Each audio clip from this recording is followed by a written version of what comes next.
Buenos días. Vamos a seguir desarrollando el tema del módulo 9 del programa, Derechos Económicos, Sociales y Culturales, y voy a continuar con el análisis de los contenidos, en principio, del artículo 14 bis de la Constitución Nacional, incorporada en la reforma de 1957 y cuya constitucionalidad, a pesar de las irregularidades formales que esa reforma contuvo, con la reforma constitucional de 1994 que ratificó ese artículo 14 bis. Hemos visto en principio los derechos sociales vinculados con el trabajo, es decir, los derechos en el trabajo, haciendo la salvedad de que se trata del llamado trabajo registrado, el que se encuentra protegido por los contenidos del artículo 14 bis, y que las circunstancias actuales, sobre todo desde fines a partir de los 90 en adelante, el hecho de ingresar al trabajo, por un lado, es decir, el derecho a trabajar, y por el otro, el derecho a conservar el empleo, se han transformado, digamos, en dos aspectos sumamente importantes que se han ido protegiendo de distinta manera. Por ejemplo,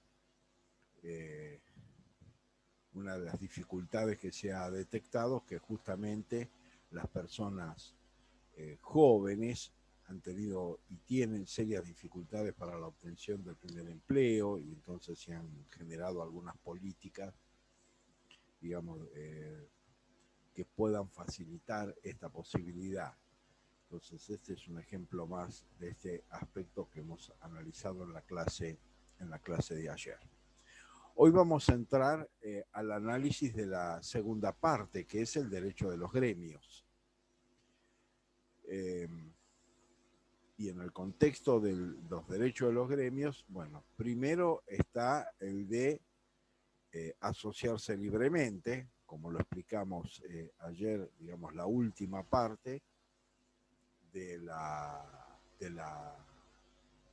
primera del artículo 14 bis, es decir, la que tiene que ver con los derechos en el trabajo, también habla de la libre asociación. Después vamos a explicar de alguna manera cuál es el régimen sindical argentino, las características que tiene y eventualmente algunas de las dificultades y algunos de los cambios, al menos en los hechos, que se han reflejado en los últimos tiempos. Pero, en principio, la Constitución está protegiendo el derecho a agremiarse. Esta es una primera cuestión. Hay que afirmar de que ya desde la década de 1960, en el precedente Houghton de la Corte Suprema de Justicia de la Nación, se hizo referencia a que esa afiliación sindical no puede ser compulsiva. Ya vimos al hablar de las asociaciones, entre las cuales están las asociaciones sindicales, de que la Declaración Universal de los Derechos Humanos con jerarquía constitucional expresamente prohíbe la asociación compulsiva. Y en ese sentido, en el caso Houghton, además, la Corte Suprema de Justicia de la Nación analizó que esto no podía ser establecido, digamos, desde el punto de vista de la asociación sindical en particular. Pero este es el contenido que de alguna manera tiene el concepto de asociación libre, de afiliación libre, es decir, que la sindicalización no es compulsiva. La Constitución reconoce una serie de derechos a los gremios. Uno es el derecho de huelga. Esta es una novedad en la Constitución Nacional, porque la reforma de 1949 no contenía el derecho a la huelga. Entonces, es una incorporación que la Constitución pone en cabeza de los gremios, el ejercicio del derecho a la huelga como el derecho legítimo que tienen los trabajadores y los sindicatos de oponerse a través de la huelga a determinadas políticas empresariales o estatales vinculadas con los derechos de los trabajadores, o eventualmente reclamar derechos tanto en lo referente a lo salarial como a las condiciones de trabajo. Un debate que se ha establecido y que de alguna manera existe en el derecho argentino es si el derecho a la huelga es un derecho de los trabajadores o es un derecho de los sindicatos. Los últimos fallos de la Corte Suprema de Justicia de la Nación hicieron justamente una interpretación restrictiva del artículo 14 bis de la Constitución, sosteniendo que el derecho de huelga es un derecho que solamente le corresponde a los gremios. Y después vamos a ver que el reconocimiento como gremio es un proceso, digamos, y una relación compleja que se hace a través de la intervención del Estado, que es el que reconoce la existencia misma del gremio. Pero esto de alguna manera se contrapone con lo que ha sido la evolución en materia internacional y sobre todo de la Organización Internacional del Trabajo, que es que el derecho a huelga también le corresponde a los trabajadores.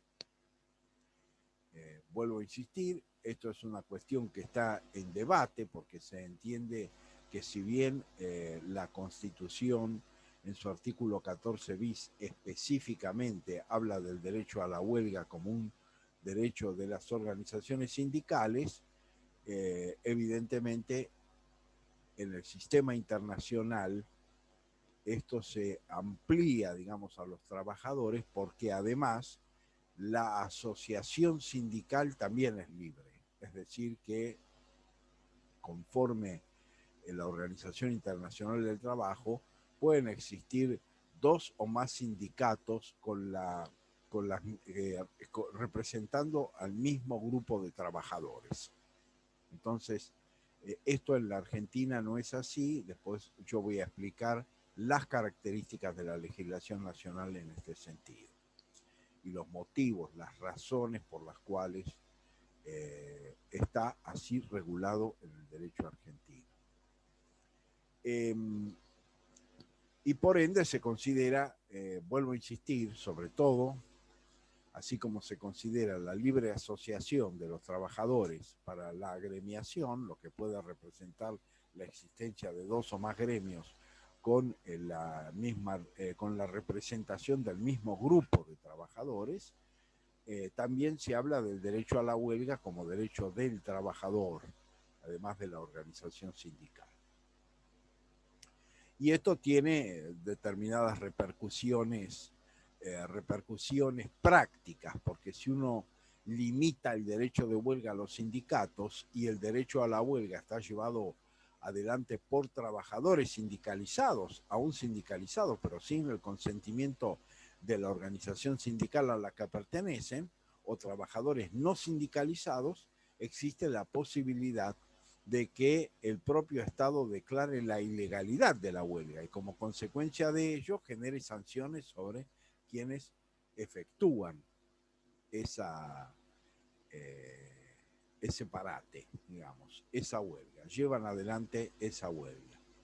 Sin perjuicio de lo cual el sistema internacional y particularmente la Organización Internacional del Trabajo y también la jurisprudencia argentina ha admitido la constitucionalidad del descuento salarial ante el ejercicio del derecho a huelga por la no prestación del trabajo con el argumento fundamental de que el salario es una contraprestación de una tarea cumplida o llevada adelante, y que por lo tanto si durante la huelga la tarea no se cumple, no hay derecho a la percepción salarial. Lo que es de alguna manera también contradictorio en la medida en que eso en la práctica sucede y es constante, la amenaza de la parte patronal, ya sea particular o estatal, es vamos a descontarle los salarios. Entonces, evidentemente, esto está cercenando en la práctica el ejercicio de este derecho de un modo efectivo, concreto. Y desde mi perspectiva se trata de una mirada contradictoria, ya que se transforma finalmente en una sanción económica sobre un derecho reconocido constitucionalmente. Pero la tendencia del sistema internacional y la tendencia de la jurisprudencia nacional es que el descuento es válido. Por supuesto que ha habido fallos en sentido contrario, pero la tendencia mayoritaria es en el sentido favorable al descuento de los salarios, tanto en el sistema internacional de protección como en los sistemas nacionales. Además de esta cuestión del derecho de huelga, se reconoce a las organizaciones sindicales la celebración de las convenciones colectivas de trabajo. La convención colectiva de trabajo es, digamos, el acuerdo entre el sindicato y la parte, digamos, patronal, en relación no solamente a lo que se refiere a aspectos salariales o remunerativos, que generalmente son los que mayormente trascienden públicamente, sino también, y con suma importancia, lo que tiene que ver con las condiciones de trabajo y aún la posibilidad de ascenso en los casos en que ese trabajo cuenta con un escalafón, digamos, y de distintas categorías, con lo cual no solamente la Convención Colectiva de Trabajo establece mecanismos o acuerdos para el tema de las remuneraciones o salarios, sino y sobre todo fija condiciones generales respecto a las tareas, respecto al mejoramiento de la condición y sobre todo distintas medidas que pueden tener que ver con medidas, por ejemplo, de higiene, con medidas de seguridad, que de acuerdo al tipo de trabajo que se lleve adelante, la parte empleadora debe cumplir. Entonces, las convenciones colectivas de trabajo, bueno, es una potestad de los sindicatos. Es decir, que son los sindicatos los que pueden celebrar con las partes patronales estas convenciones colectivas. Y estas convenciones colectivas abarcan a todo el conjunto de trabajadores representados que tienen que ver con la actividad o la disciplina común que tienen. Es decir, sindicatos docentes, sindicatos de camioneros, sindicatos de trabajadores metalúrgicos, del transporte, etc. Y abarca, digamos, a la totalidad de los involucrados en la actividad. Entonces es un aspecto importante del reconocimiento, que es la celebración de las convenciones colectivas de trabajo. Y el tercero es la conciliación, la posibilidad de convocar a la conciliación obligatoria. La conciliación obligatoria, más bien, se ha transformado en un instrumento estatal más que un instrumento sindical. Es decir, en la mayoría de los casos, ustedes percibirán las noticias en forma constante, permanente, es que en muchas ocasiones, frente a un conflicto colectivo de trabajo, que hablamos de conflicto colectivo de trabajo cuando este abarca a un conjunto de trabajadores, ya sea determinado por una fábrica, por un lugar de empleo o por la propia actividad que desarrollan.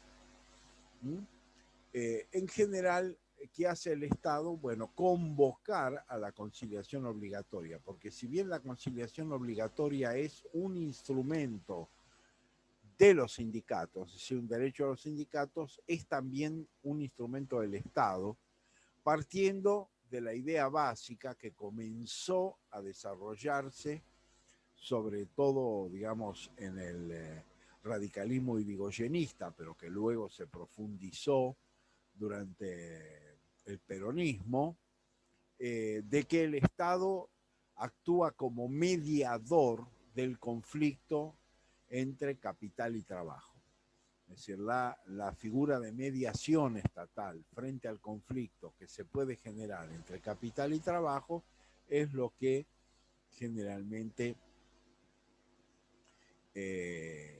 ideológicamente, digamos, es lo que sustenta la conciliación obligatoria, aunque por supuesto hay situaciones un poco contradictorias y que en algún momento se han debatido, aunque sin demasiado éxito, que es que cuando el Estado es el empleador, en última instancia, esa mediación está conducida por el propio Estado que está mediando, que es, por ejemplo, lo que puede suceder si se establece una conciliación obligatoria, como ha sucedido en la experiencia argentina en muchas ocasiones, cuando hay un conflicto con el sector docente, que en una gran mayoría está trabajando en la escuela pública, es decir, es el Estado provincial o el Estado, fundamentalmente los estados provinciales, los que llevan adelante la relación de trabajo.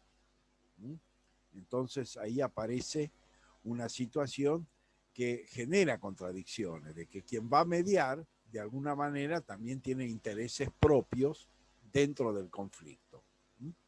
Pero la conciliación obligatoria puede ser convocada por el Estado Nacional o puede ser convocado también por las provincias.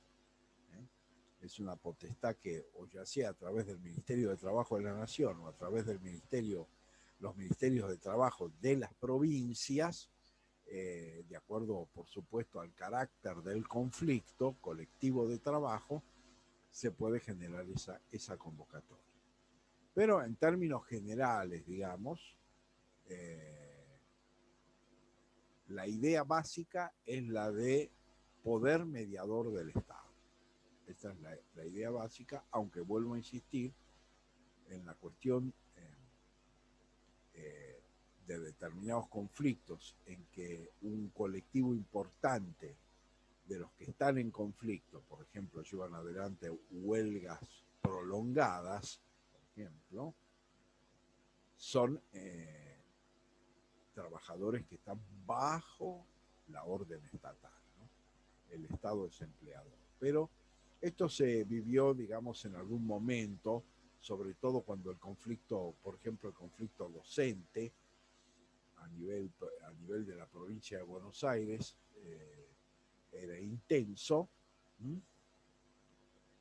Sí, bueno, acá me preguntan sobre el intento de modificar la ley sindical, que eso me voy a ocupar un poco más adelante durante la época de Alfonsín. Vamos a tratar un poco más adelante cuando hablemos de la legislación sindical en particular. Entonces, la conciliación obligatoria aparece con algunos elementos contradictorios que verdaderamente no se han resuelto, pero que, por ejemplo, durante épocas en que los sindicatos docentes mantenían paros de largo tiempo, bueno, hay una situación que el Estado llama a la convocatoria. En general, esta convocatoria a la conciliación obligatoria tiene una duración de 15 días y resulta, digamos, tiene el objetivo de mantener el statu quo previo al conflicto. Esta es la idea primaria, generar el statu quo previo al conflicto y generar un proceso de negociación entre las partes. Se entiende que si alguna de las partes no acata, la parte empleadora el sindicato no acatan, la posibilidad de que el Estado pueda sancionar a los sindicatos hasta la pérdida de la personería gremial. Esto sucedió en un momento en la provincia de Buenos Aires, por ejemplo, pero se llegó, digamos, a escaramuzas previas a esas, digamos, pero nunca, digamos, al retiro definitivo de la personería gremial, porque eso también genera otro tipo de conflictos. Y por supuesto que en muchas ocasiones esos conflictos, como toda relación de puja, bueno, se resuelve de acuerdo a la fuerza de las partes en un momento determinado. Por eso, en general, por ejemplo, los sindicatos docentes se han asociado entre sí. Es decir, en general son 5 sindicatos docentes los que llevan adelante el paro, como una forma también de no generar una división interna dentro de los propios trabajadores que puede debilitar la medida. Porque las cuestiones, digamos, por un lado se resuelven por vías legales, pero también se resuelven por medios políticos, por vías políticas, donde el posicionamiento de cada parte es sumamente importante. Es decir, si los sindicatos aparecen divididos y un sindicato hace paro y los otros 4 no hacen, por ejemplo, y bueno, ese paro pierde fuerza, pierde efectividad y como consecuencia de ello carece del poder político suficiente para imponer una conducta a la parte empleadora o al propio Estado si es el Estado el empleador. Entonces ahí hay un doble factor, ¿no es cierto? Es decir, lo que habilita la ley y lo que desde el punto de vista de la puja política se analiza en definitiva como daño posible. ¿Sí? Y no siempre, aunque sea legal, por ejemplo, en determinadas circunstancias, la pérdida de la personería gremial, como consecuencia de ello, esto va a generar un conflicto que hay que ver si resulta, digamos, peor que el que ya existía. Entonces, esos aspectos se analizan. Por eso hay esa doble vara, ¿no? La vara jurídica y la vara política frente a este tipo de conflictos. Pero, por supuesto que si la conciliación obligatoria no da resultados, es decir, donde el Estado, el Ministerio de Trabajo, vuelvo a insistir, aparece como mediador del conflicto en la búsqueda de una solución entre los intereses en puja, bueno, esa conciliación obligatoria puede ser renovada por el Estado por un periodo similar y eventualmente, bueno, si el acuerdo no se logra, finalmente, bueno, la conciliación cesa. Si la conciliación llega, digamos, a un resultado, a un acuerdo entre las partes, ese acuerdo se torna obligatorio para las partes que han intervenido en él. Estas son las 3 alternativas, ¿no? Huelga, convenciones colectivas de trabajo y conciliación obligatoria. Nuestro sistema legal, que es un sistema legal sindical de lo que se llama sindicato único.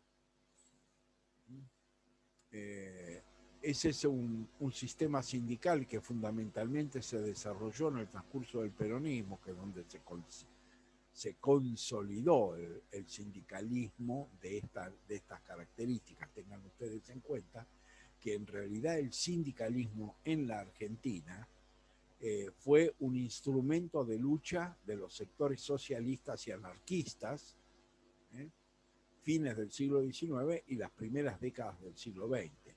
Es decir, que la sindicalización o el origen de la sindicalización en la Argentina fue como instrumento de lucha y de organización de los trabajadores y, por supuesto, ha habido organizaciones, ha habido distintas organizaciones sindicales, justamente con predominio, digamos, socialista o con predominio anarquista en su constitución, y por supuesto, vuelvo a insistir, esto marcó en la evolución, sobre todo a partir de comienzos del siglo XX en adelante, una clara diferencia entre unos y otros, ¿no?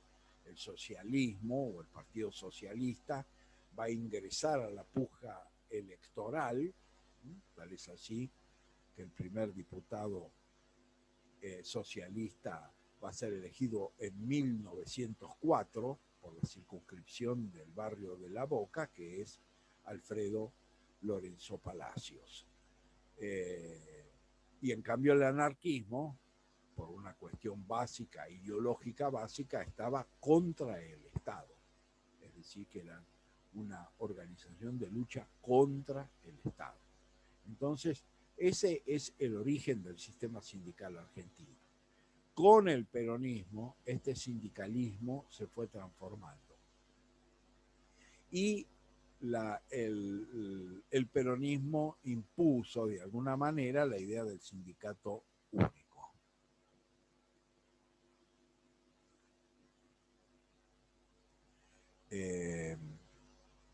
Entonces, el sindicato es un sindicato, digamos, la idea del sindicalismo es un sindicalismo único, es decir, que no puede haber dos sindicatos de camioneros, no puede haber dos sindicatos de trabajadores de transporte, no puede haber dos sindicatos de metalúrgicos, etc. Y como consecuencia de ello tampoco puede haber dos confederaciones del trabajo, es decir, dos CGT. Es decir, todo el sistema es un sistema que tiende, digamos, a lo que se denomina sindicato único, tanto por tareas como luego la confederación, que sería la unión de todos los sindicatos.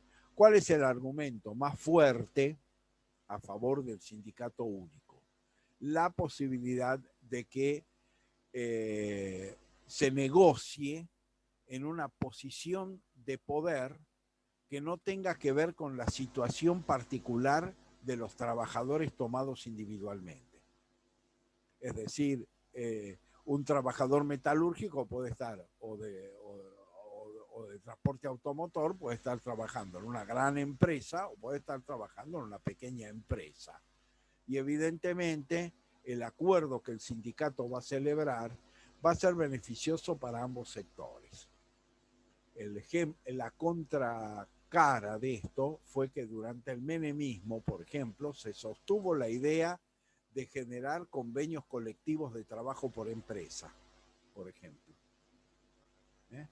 Entonces, ¿esto qué significaba? Bueno, hay empresas importantes, que si yo tengo una empresa vinculada con la industria automotriz, por ejemplo, y estoy trabajando en Peugeot, bueno, soy una empresa importante, pero si a la vez estoy trabajando en una empresa mediana o pequeña, en la cual lo que produce es que fabrica los espejitos para poner en la unidad automotriz, y bueno, la capacidad de negociación es menor. Entonces el sindicalismo único se ha basado en ese contexto,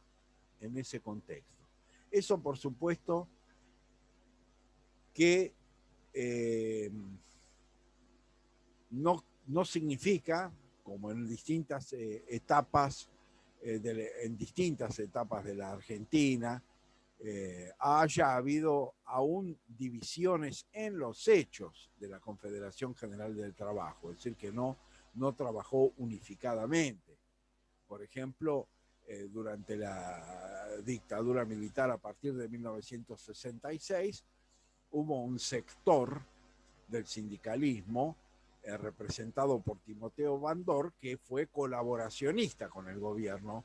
Es decir, se hablaba técnicamente del peronismo sin Perón, es decir, el peronismo que estaba con un Perón exiliado, ¿no? Y eso generó también lo que se denominó después la CGT de los argentinos, es decir, confrontada con la dictadura militar. Entonces hay circunstancias, por supuesto que vuelvo a insistir, una cuestión es la estructura legal, otra es la lucha política, que en la parte sindical también se refleja, y por lo tanto a veces se producen también divisiones que luego, por ejemplo, durante los años de la presidencia de Cristina Fernández, dividieron a la Confederación de Trabajadores Argentinos, la CTA, que sigue dividido hasta la actualidad, por ejemplo, ¿no es cierto? Es decir, dos líneas internas dentro de una confederación de trabajadores. Igualmente, yo voy a...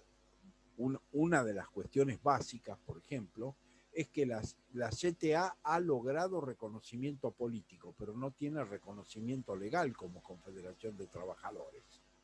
Porque hay una única confederación de trabajadores, que es la CGT, sin perjuicio de la cual la presencia política de la CTA ha generado la necesidad de su reconocimiento como tal. Entonces, cuando vimos ayer salario mínimo vital y móvil, el Consejo Económico Social que fija el salario mínimo vital y móvil tiene representantes de la CGT, pero también tiene representantes de la CTA.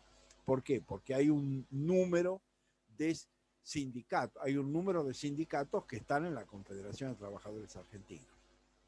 Y la Confederación de Trabajadores Argentinos va a surgir fundamentalmente por un fenómeno que tiene que ver con lo que explicaba ayer, la representación de los desocupados. Es decir, la CGT y los sindicatos en general, legalmente, ¿a quiénes representan? A los trabajadores registrados. Uno de los fenómenos básicos que fue consecuencia, sobre todo, del neoliberalismo menemista fue el crecimiento de la desocupación y la ausencia de una representación organizada de esos sectores. Entonces eso fue un poco una de las razones o los motivos por los cuales la Confederación de Trabajadores Argentinos aparece y se consolida, porque su representación no va a ser solamente respecto de lo que llamamos trabajadores registrados, sino también de los trabajadores no registrados y de los trabajadores desocupados. Entonces, yo para afiliarme a un sindicato, por ejemplo, necesito estar en la actividad respectiva. Tengo que estar trabajando en la actividad para estar asociado o afiliado a ese sindicato. Si estoy desocupado, no me puedo afiliar a ningún lado, a ninguna sindicalización. Bueno, todo eso ha generado estas situaciones. Y, por supuesto, la CTA ha reclamado reiteradamente en la Organización Internacional del Trabajo, que vuelvo a insistir, tiene la idea de la libre sindicalización, principalmente, el derecho a su reconocimiento institucional. Pero eso nunca ha sucedido en la práctica legal. Pero hay un reconocimiento político, es decir, que innegablemente hay una parte de las organizaciones sindicales que pertenecen a una confederación distinta a la CGT. Y eso es una realidad política que tampoco el Estado puede desconocer. Es decir, no puede obrar como si no existiera. Entonces le ha dado un cierto lugar y un cierto grado de representación. Uno de los sindicatos fundamentales de la CTA es ATE, la Asociación de Trabajadores del Estado, que es de los sindicatos más importantes dentro del trabajo público. Entonces, esto hace que sea innegable la necesidad de un reconocimiento fáctico, de un reconocimiento político. Una situación que también seguramente ustedes conocen, pero se ha dado en lo que periodísticamente se ha denominado los metrodelegados, que son representantes de trabajadores del subterráneo de Buenos Aires que están opuestos al sindicato del que forman parte. Y en muchas ocasiones esos, esos metrodelegados han acordado con los trabajadores la realización de paros que son efectivos. Es decir, que los trabajadores siguen.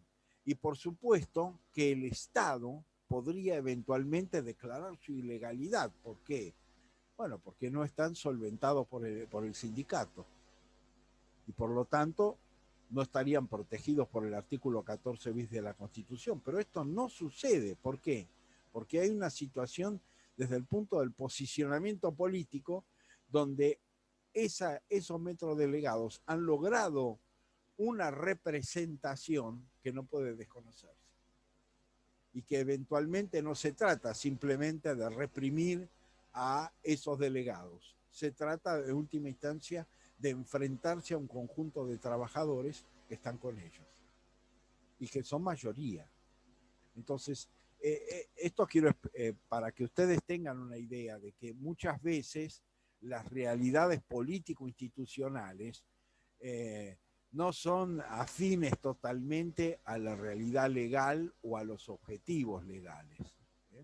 Pero existen situaciones en las cuales, si bien organizaciones no tienen reconocimiento legal, metrodelegados, por ejemplo, para decir una situación de diferencia interna dentro de un sindicato, o CGT-CTA como dos confederaciones de trabajo que en la práctica política existen, aunque desde el punto de vista legal solo la CGT tiene ese reconocimiento como Confederación General del Trabajo.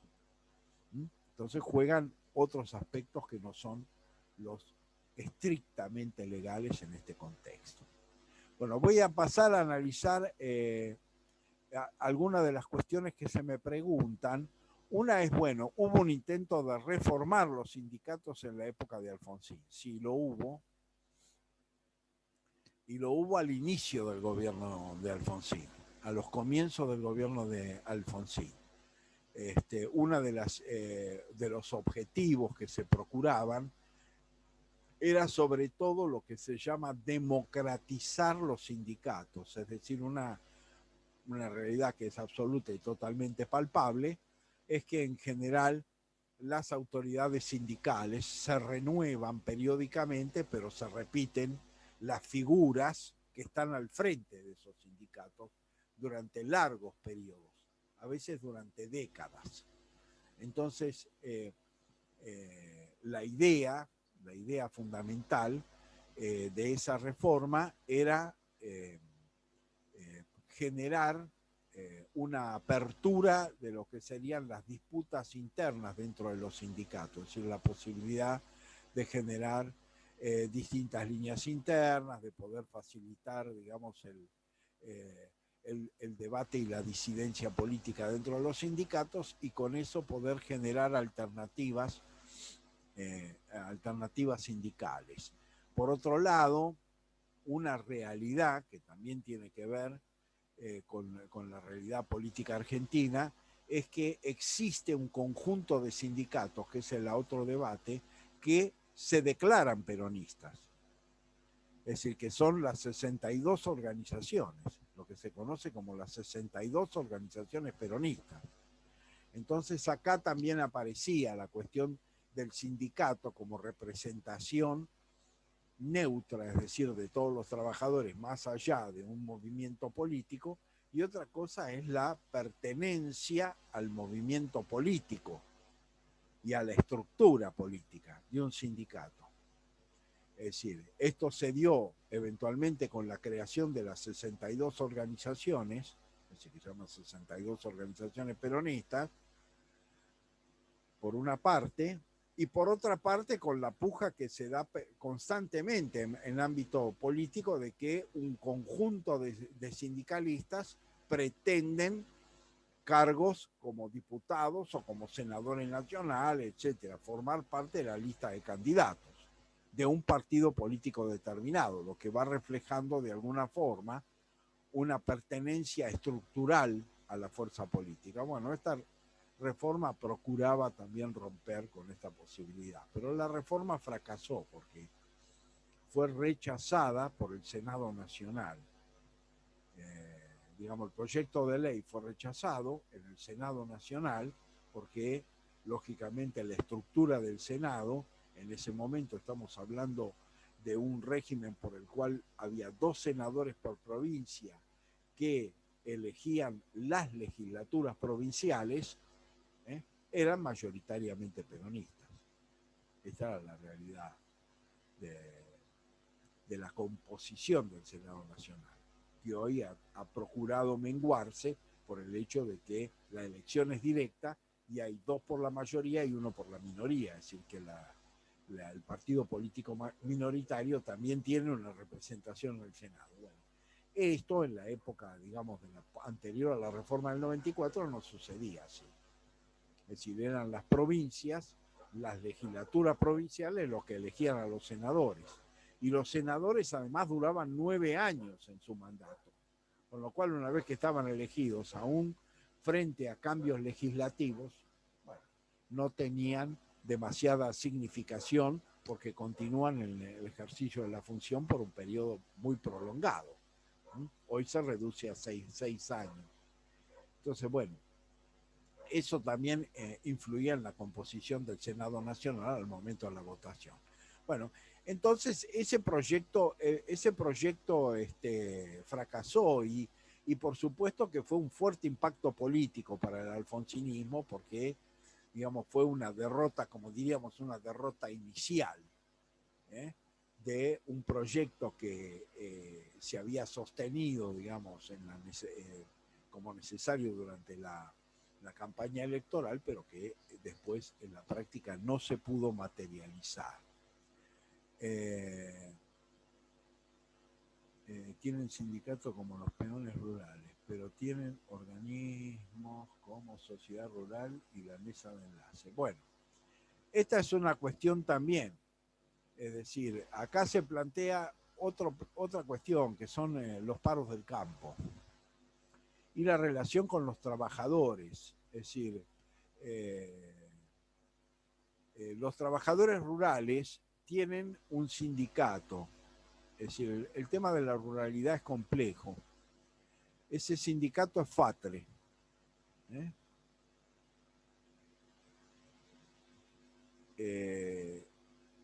Esa organización, digamos, hoy se contrapone, digamos, con otro fenómeno, que es también que los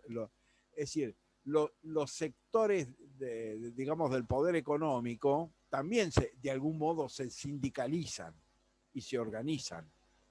Es decir, las partes patronales también están organizadas. Por supuesto que no son sindicatos, pero son asociaciones que representan sus intereses.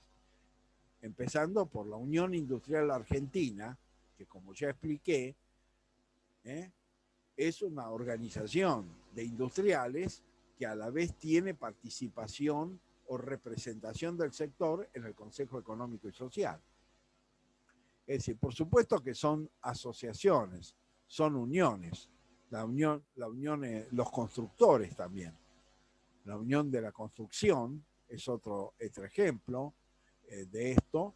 Y luego las distintas organizaciones rurales que originariamente representaban, digamos, al sector, para decirlo en términos genéricos, al sector patronal, pero que a la vez en el medio rural hay grandes diferencias, es decir, están los grandes productores, los que se llaman los terratenientes, que pueden tener 10.000 hectáreas, por ejemplo,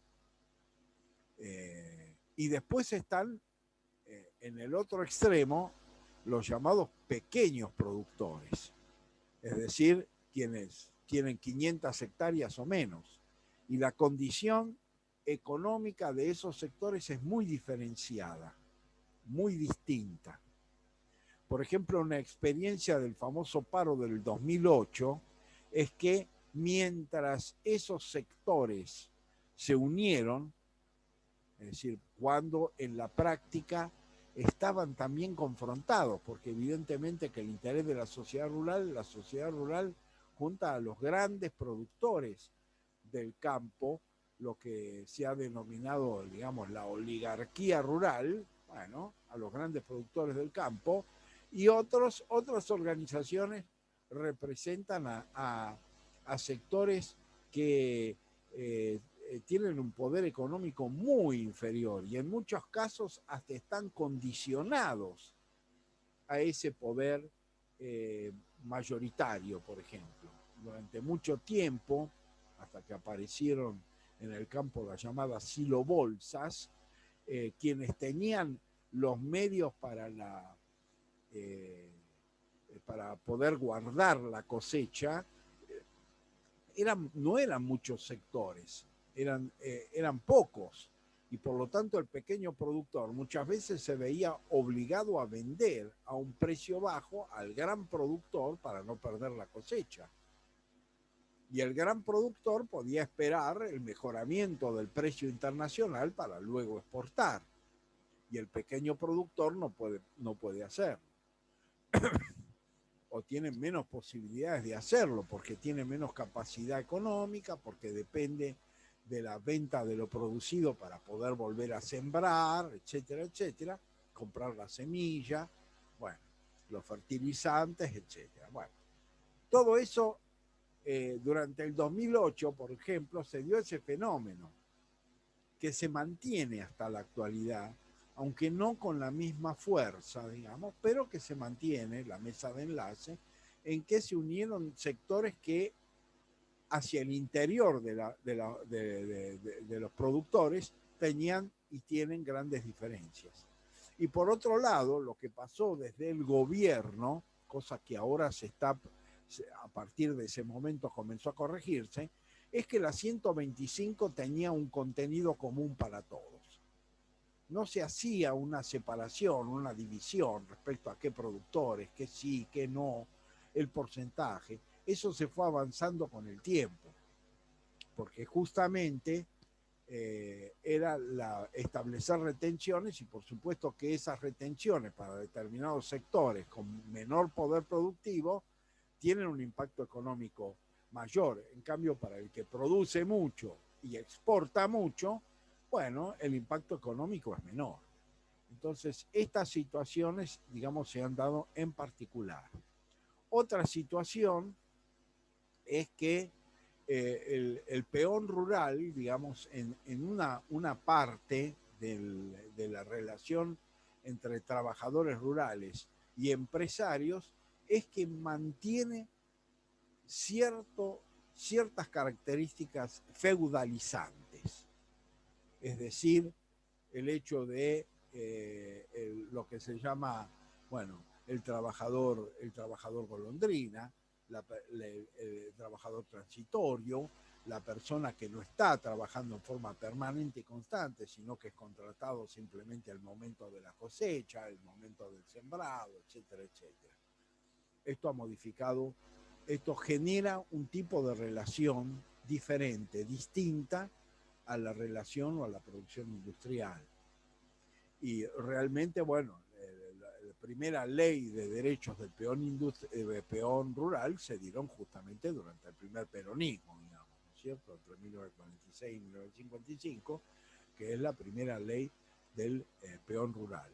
Pero las relaciones que se dan en ese contexto son relaciones que aún tienen resabios feudalizantes. Si usted lo ven o se ve en la verificación concreta de las condiciones de explotación en que muchos trabajadores rurales están sometidos. Sobre todo trabajadores extranjeros, bolivianos, por ejemplo, que se les retira el documento de identidad, que no pueden circular libremente, que están alojados en condiciones infrahumanas en los campos. Bueno, esto es una cuestión que hoy por hoy sigue existiendo en la Argentina. Entonces también es un contexto que hay que abordar en forma diferenciada de acuerdo a esas características y de acuerdo a los tipos de relaciones que se establecen entre el trabajador rural y el empresario rural y las diferencias que hay hacia ese interior. Entonces, ese es un mundo verdaderamente complejo, diferenciado, que lamentablemente, por lo menos desde mi perspectiva, la propia política estatal careció de la habilidad suficiente como para evitar, digamos, esta unión de intereses que son, desde el punto de vista del productor, contradictorios y en algunos casos confrontados. Bueno, acá después se me pregunta sobre si uno está de acuerdo con el sindicato único. Bueno, el tema es que dentro de las condiciones de negociación, es decir, hay que tener en cuenta de que, bueno, ¿quién otorga la personería? Para completar un poco la idea, la personería gremial la otorga el Estado, a través de un trámite que se lleva adelante en el Ministerio de Trabajo de la Nación. Si estamos hablando de sindicatos de reconocimiento nacional.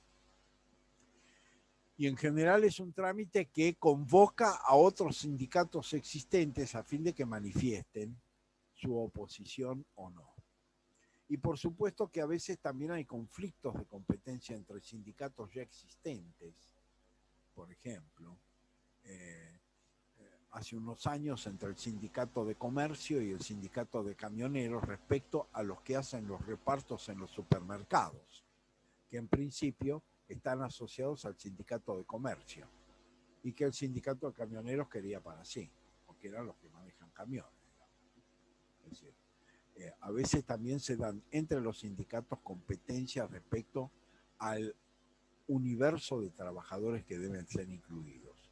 Ahora bien, la cuestión es, a mí, en lo que creo que en este momento, en que hay una situación laboral crítica, donde hay un porcentaje altísimo de trabajadores no registrados, donde hay una situación de precariedad laboral muy importante, donde además otra situación que en general el mundo global desde el trabajo ha marcado es que posiblemente la historia de los padres o de los abuelos de ustedes, si han trabajado en relación de dependencia, es que muchas veces se han mantenido durante décadas en el mismo empleo, manteniendo una carrera administrativa y siguiendo un proceso estable de ingresos y de trabajo. Hoy todo eso ha desaparecido totalmente. El trabajo es absoluto y totalmente inestable, inseguro, limitado en el tiempo, y por lo tanto no es que uno ingresa en un mercado de trabajo y dice, bueno, sí, está bien, yo igual puedo cambiar, puedo modificar el trabajo, puedo ir a otro lugar mejor, con mayores ingresos. En general, la precariedad laboral, es decir, que es, bueno, dura un tiempo, las propias políticas de las empresas, si ustedes leen los avisos, es decir, piden gente joven con experiencia, es decir, cuando la juventud tiene serias dificultades, como ya dije, para ingresar al mercado laboral. Entonces, todo eso, a mí en lo personal, me señala de que el sindicalismo tiene que ser un sindicalismo fuerte. Es decir, puede haber la posibilidad de otro sindicato, pero si se va a una digresión sindical muy grande, es decir, que haya lo que se dice trabajadores que por empresa, por ejemplo, que se construyan sindicatos por empresa, y abarque un sindicato de camioneros de determinadas empresas, esto puede generar un debilitamiento en la negociación. Yo creo que afecta a los sectores laborales más débiles. Por supuesto que hay sectores muy fuertes en los cuales hacen una huelga, hacen un paro y tienen una fuerte repercusión social y hasta económica. Pero hay otros sectores que no la tienen y en definitiva se verían en una situación desventajosa cuando la relación de trabajo es una relación de trabajo inestable. Entonces yo lo que pienso es que en este contexto el sindicato único o la posibilidad de un sindicalismo alternativo, pero que tampoco genere una gran división de la asociación o de la afiliación, es lo importante en esta coyuntura. Porque, vuelvo a insistir, el modelo neoliberal en la Argentina ha procurado fragmentar al sindicalismo y ha procurado generar negociaciones de carácter parcial. Y evidentemente sabemos cuáles son los objetivos, con lo cual si la política de ese sector, que no es el que está dirigido fundamentalmente a sostener el poder adquisitivo de los trabajadores, es ese, bueno, eso está demostrando de que en este contexto sindicalismos fuertes, sindicalismos con fuerte representación son necesarios. Yo, por ejemplo, coincido, por ejemplo, con la existencia de que existan dos confederaciones generales del trabajo, por ejemplo, que haya una CTA y una CGT, y ambas tengan reconocimiento. Pero de ahí a llevar eso a una fragmentación sindical mucho mayor, yo creo que termina en este contexto siendo perjudicial para los trabajadores. Por lo tanto, bueno, mi posición es que en este momento creo más en la necesidad de un sindicato único o una sindicalización única que diversificada. Posiblemente en otro contexto de mayor seguridad laboral, pensaría distinto, ¿no? Pero en este contexto yo creo que la idea del sindicato tiene que ser un sindicato de fuerte representación para poder generar esto.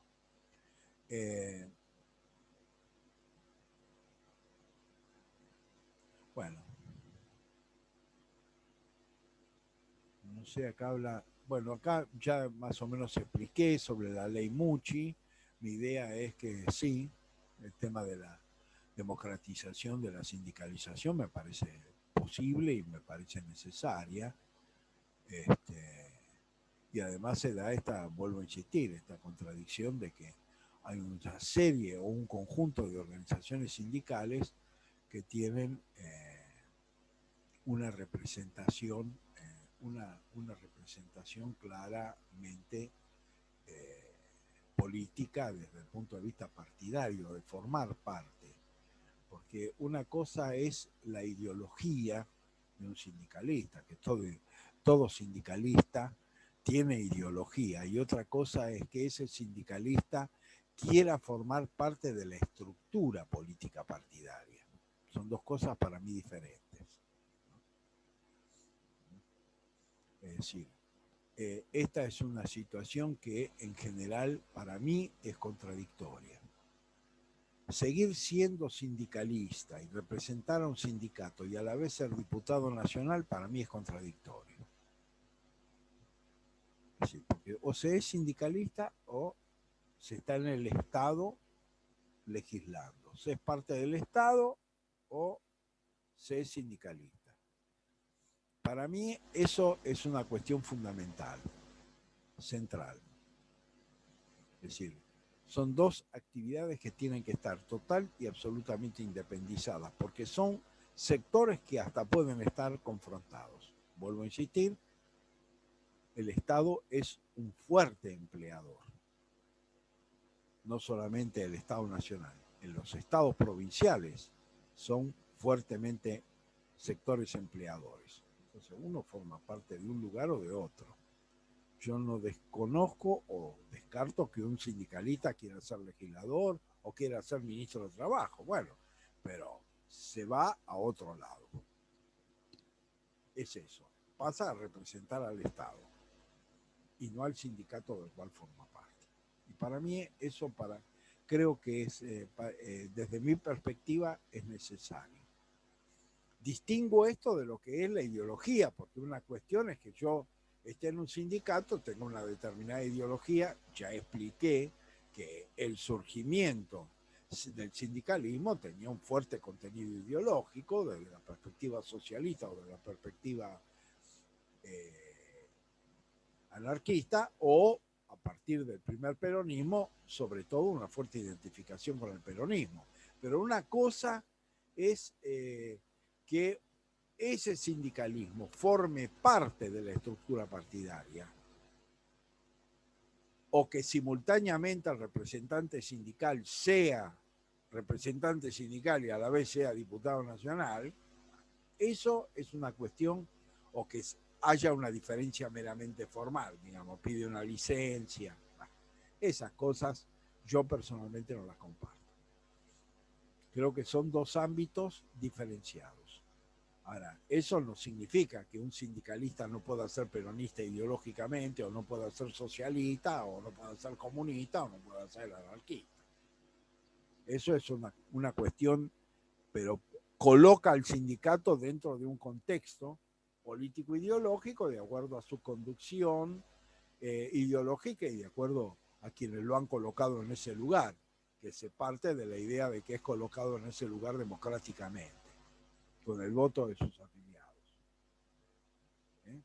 Pero lo que yo personalmente veo como contradictorio es una relación mixta, digamos, entre la actividad sindical y la actividad política simultánea.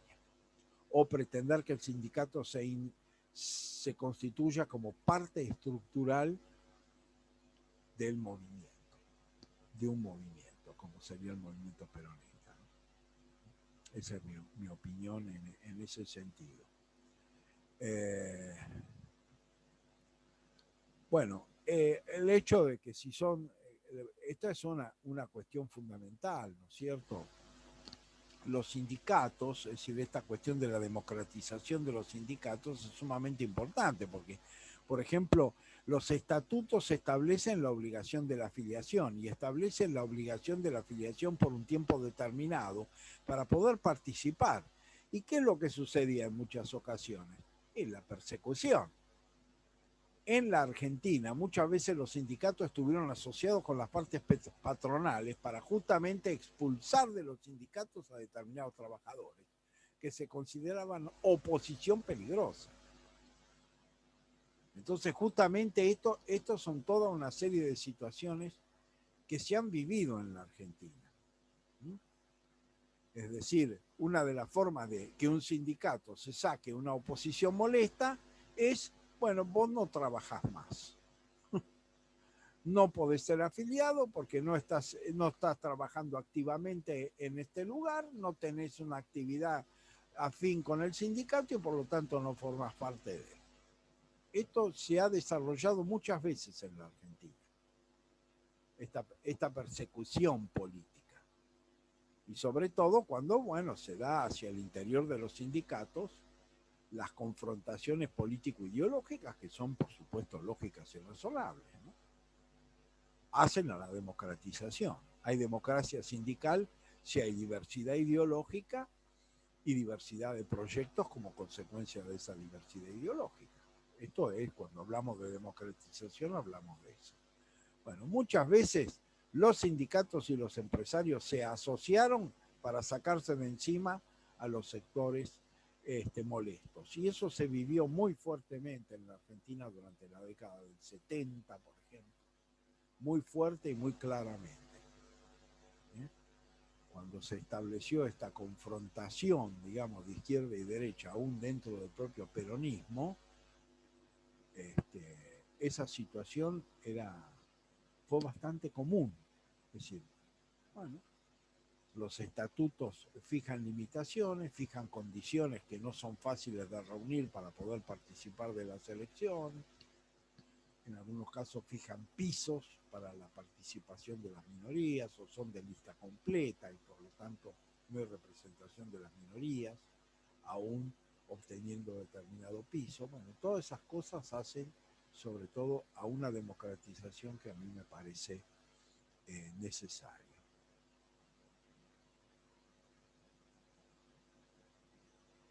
Bueno, otra cuestión es, bueno, que le hacen protestas a los gobiernos no peronistas. Bueno, esta era una relación que tiene que ver de alguna manera, bueno, que al peronismo le hacen pocas protestas y a los no peronistas le hacen muchas protestas, los sindicalistas. Bueno, yo diría que ahora Esto, por ejemplo, se vivió muy claramente, en la relación entre Alfonsín y Menem.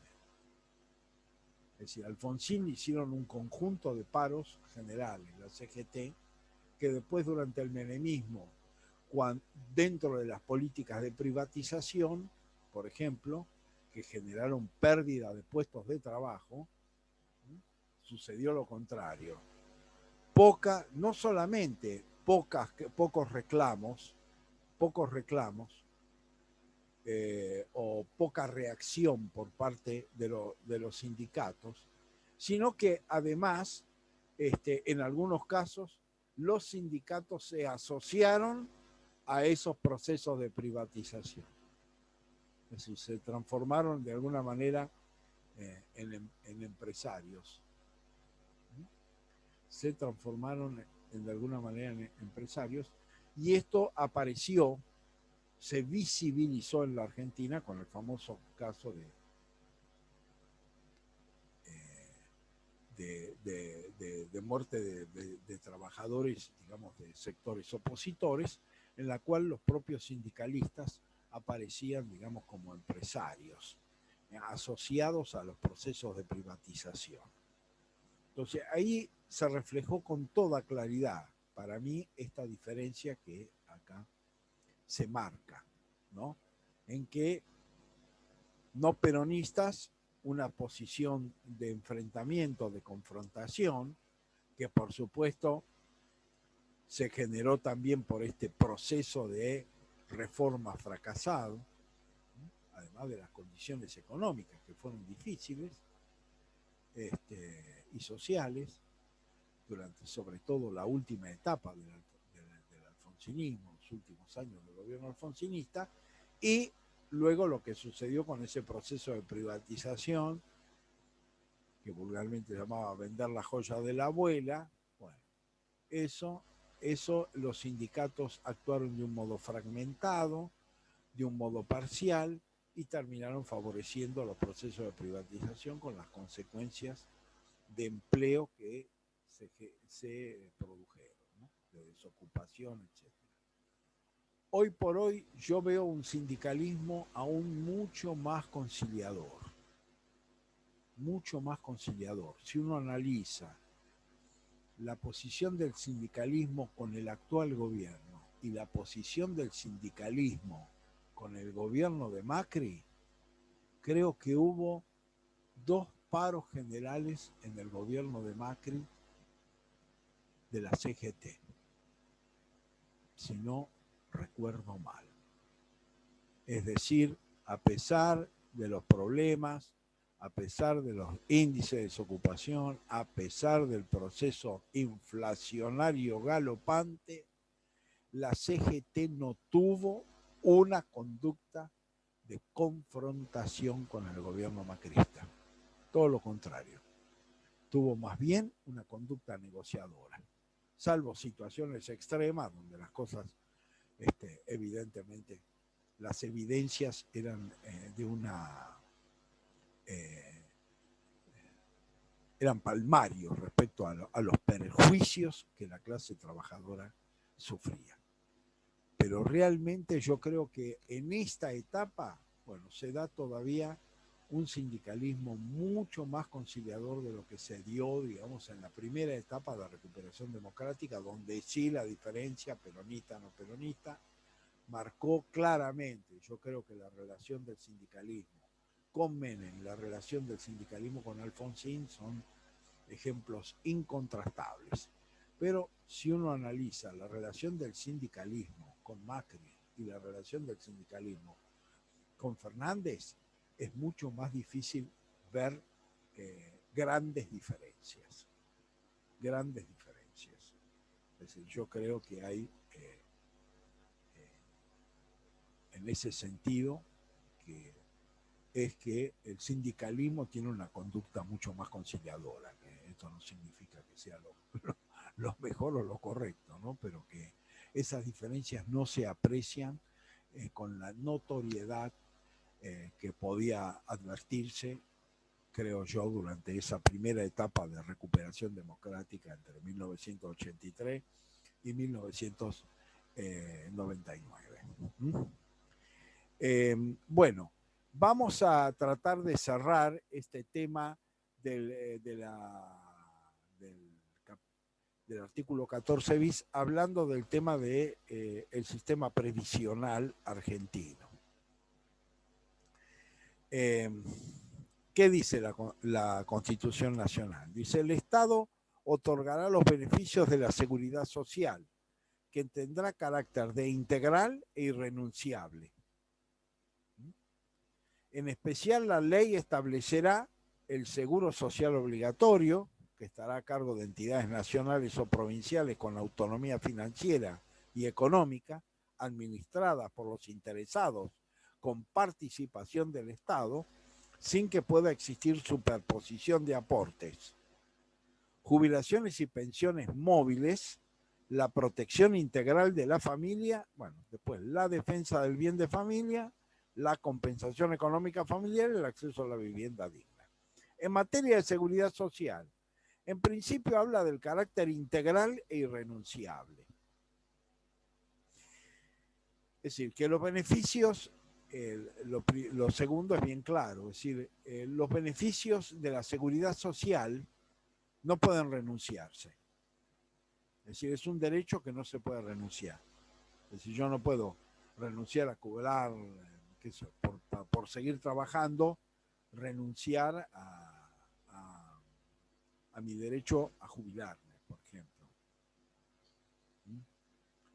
Esa renuncia es absolutamente inválida porque justamente su carácter irrenunciable está protegido por la Constitución. Es decir, que más allá de la voluntad de las partes, el carácter irrenunciable está impuesto por la Constitución y por lo tanto la eventual renuncia que se haya efectuado, como yo puedo decir, siendo un trabajador registrado, no me hagas los aportes a la caja previsional. No, porque yo es un derecho que no lo puedo renunciar, es decir, no puedo acordar. De ahí que se ha mantenido tan fuertemente la práctica del empleo no registrado, porque no hay aportes, por ejemplo. Pero yo no puedo tener un empleo registrado y acordar con el empleador, bueno, vos durante 5 años no me hagas los aportes respectivos. No importa, yo después veo cómo me las arreglo. Eso no es posible. En la Argentina, además, no hubo porque eso está prohibido por la Constitución, pero hubo un mecanismo que burló la obligación previsional, que es los aportes salariales no contributivos. Durante un periodo más o menos prolongado que comenzó con el menemismo, pero que continuó después, es decir, que durante el gobierno de la Rúa, por ejemplo, hasta la asunción de Néstor Kirchner, que el salario estaba integrado por un importe contributivo, es decir, pagaba jubilación, y un importe no contributivo. En principio eso generaba un beneficio inmediato, es decir, yo sufría menos descuentos, tenía menos descuentos, porque uno también como trabajador hace un aporte a la casa, al sistema jubilatorio argentino, que es un sistema, lo que se llama un sistema solidario. Es decir, es un sistema solidario por el cual los activos bancan a los pasivos. Esa es un poco la idea básica, ¿no?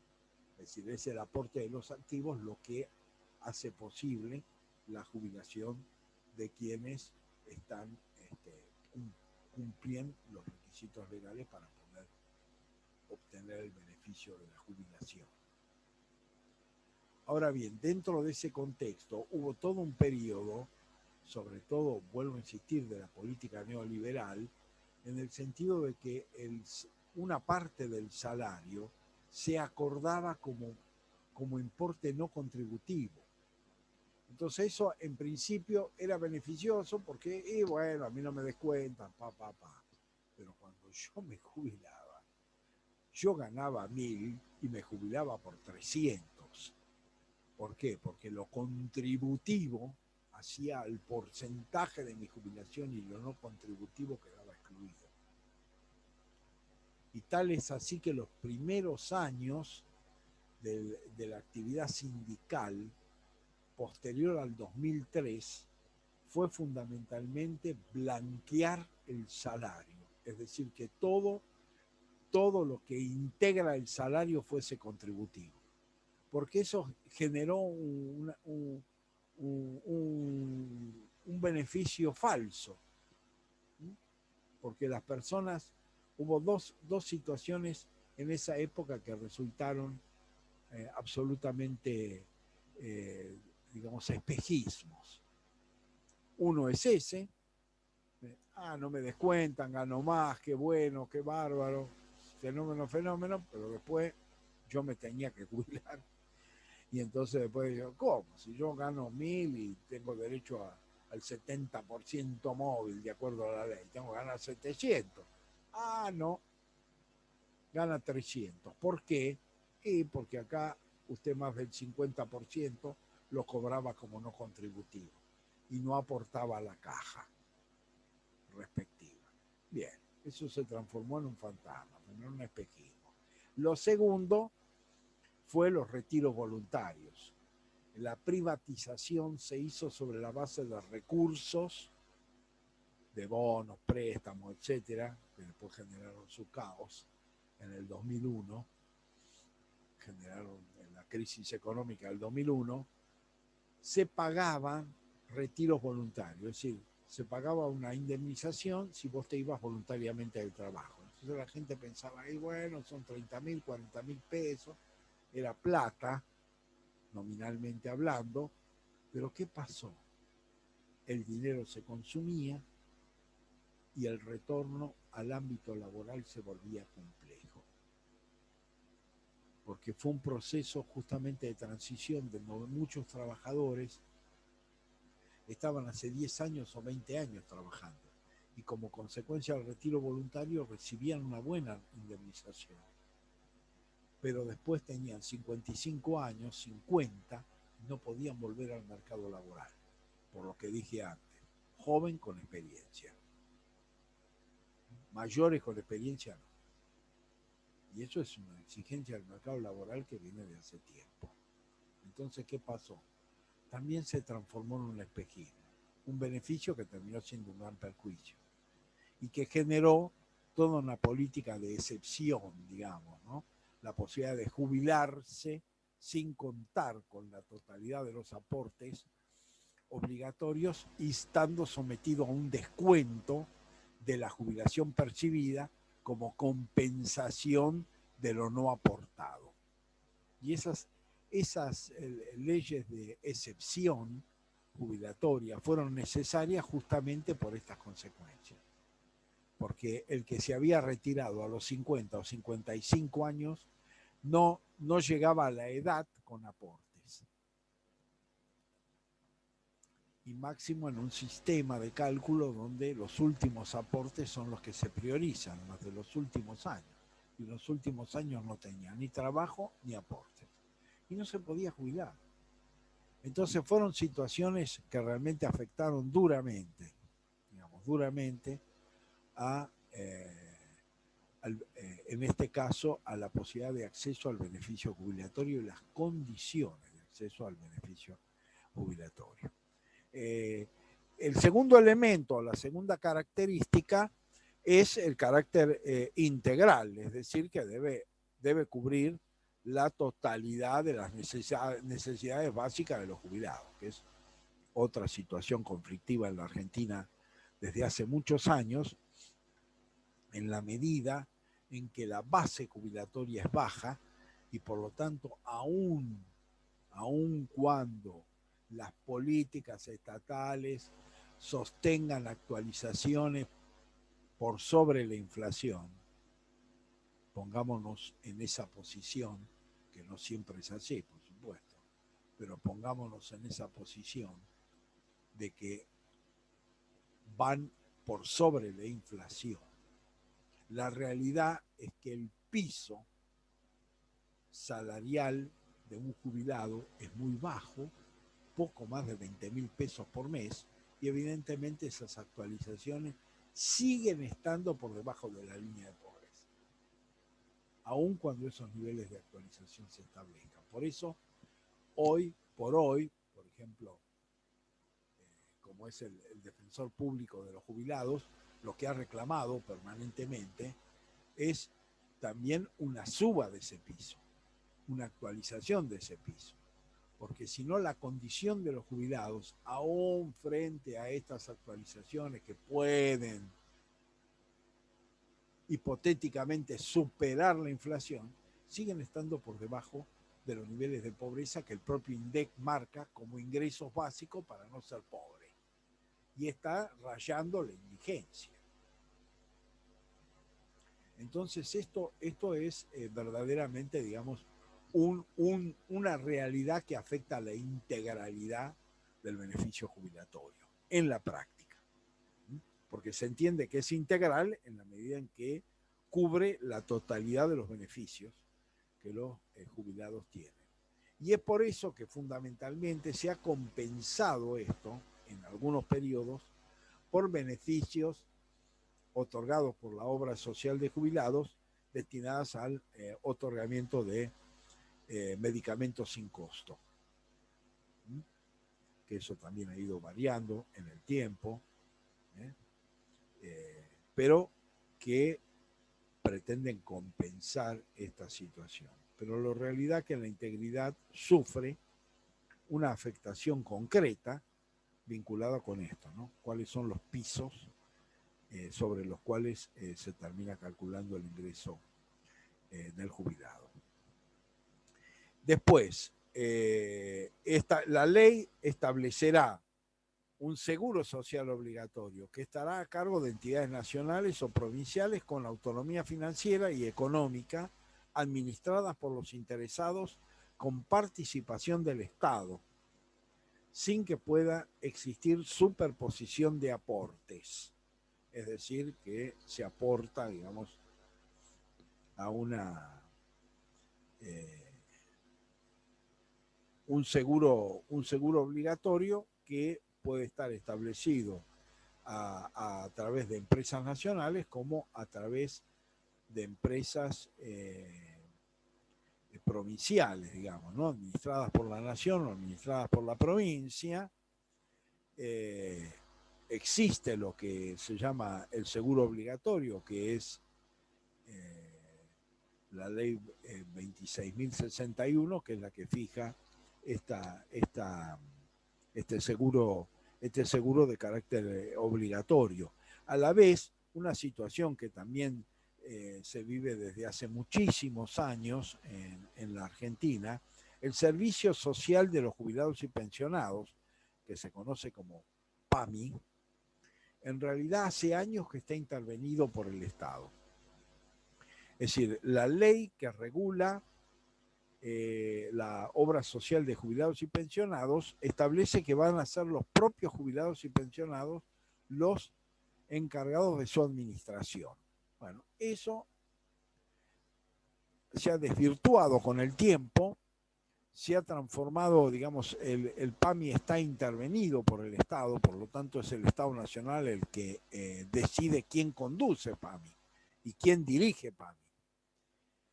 En el transcurso del tiempo. ¿Y por qué sucede esto? Bueno, por una razón fundamental.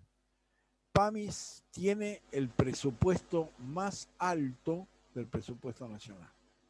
Es decir, los recursos que se manejan a través de la obra social de jubilados es muy alto, muy importante. Y entonces eso hace que el Estado mantenga esa situación de intervención, aunque una intervención que, vuelvo a insistir, se mantiene a través de los años y que, digamos, se ha naturalizado. Y yo creo que el motivo es fundamentalmente los recursos que se administran. Entonces el propio Estado quiere poner a la gente que administra esos recursos, ¿eh? Conforme sus propios criterios, sus propias pautas, y no a través de las pautas y los criterios de los propios beneficiarios. Esto es una situación para mí bien clara y que se refleja en el caso del PAMI, ¿no? En esto de que también tiene que haber la participación de los jubilados, de los beneficiarios. Bueno, esto, por ejemplo, en el caso del PAMI, hace años que no sucede. Otra cuestión es que, bueno, pensiones móviles. Las pensiones tienen que ser móviles. Es decir, esto es una cuestión que tiene que ver con la movilidad jubilatoria. Es decir, el principio de movilidad jubilatoria. El principio de movilidad jubilatoria se ha establecido por un criterio que la propia Corte ha distinguido, en que no es exclusivamente vinculada con el tema de la depreciación monetaria, sino que tiene que responder fundamentalmente, y así lo hizo en el fallo Badaro, en una relación entre el activo y el pasivo. Es decir, esto tiene que responder también a lo que se llama una relación de proporcionalidad entre el activo y el pasivo, que son dos aspectos que van unidos, proporcionalidad y movilidad. Debe haber una proporcionalidad entre lo que gana la persona activa o lo que ganaba la persona en actividad con el monto que gana siendo jubilado. Que la regla general en la Argentina es el 70%.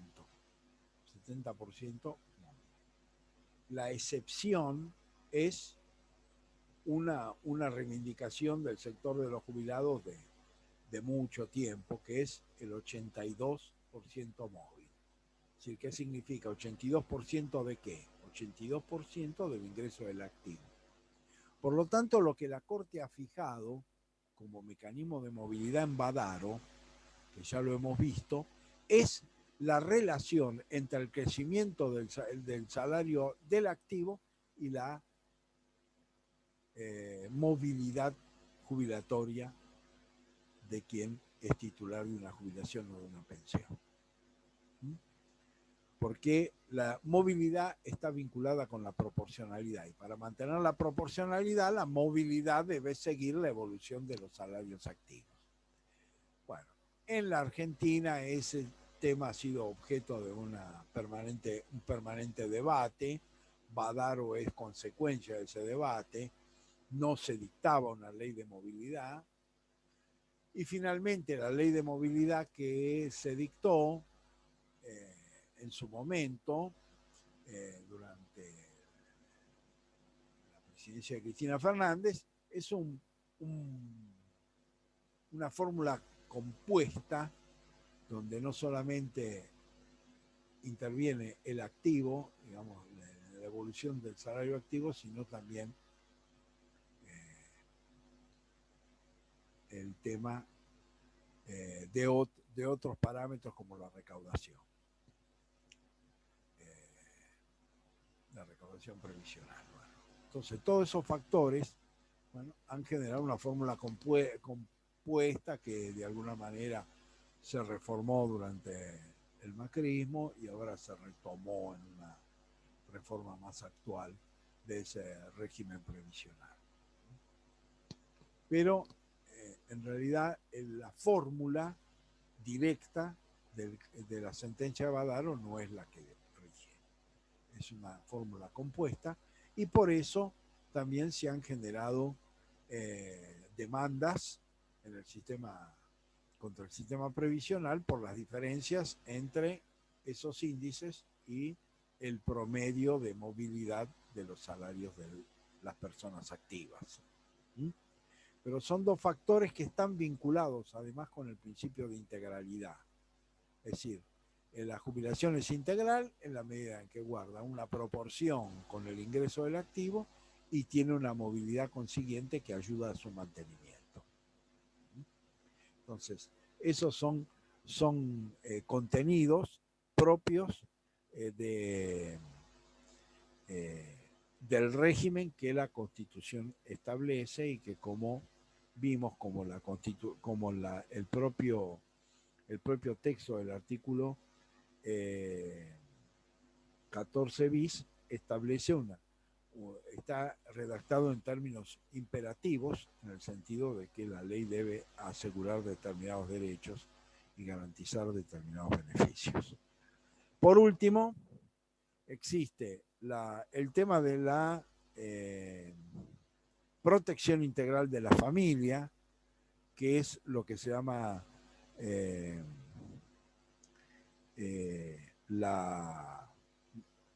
la protección, digamos, de la familia en términos amplios. El Pacto Internacional de Derechos Económicos, Sociales y Culturales extiende, digamos, esta protección más específicamente al derecho a constituir una familia y lo complementa con otros derechos como ingreso, como los vinculados con el trabajo y los vinculados con el acceso a la alimentación, por ejemplo.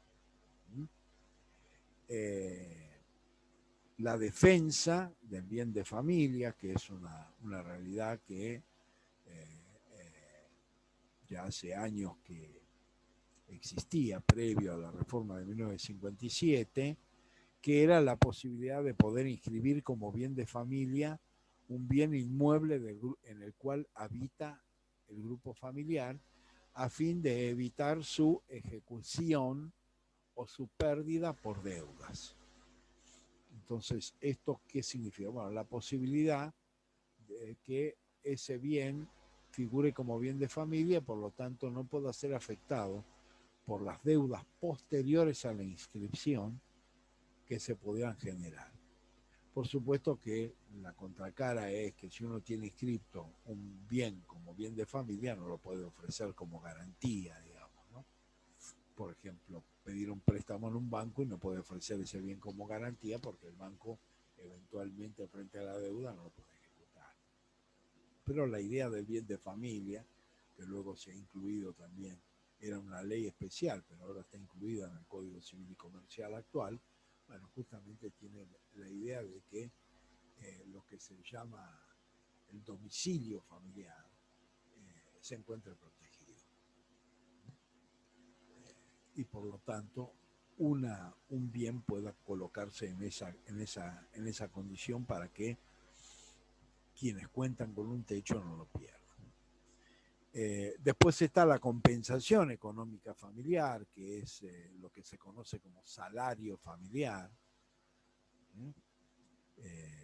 que también el salario familiar ha sufrido distintas modificaciones. Por ejemplo, una de las más importantes, que se sigue manteniendo hasta hoy en día, pero que surgió durante el neoliberalismo menemista, es que es hasta determinado salario, así que los salarios más altos quedan excluidos del cobro de esta compensación familiar, por ejemplo.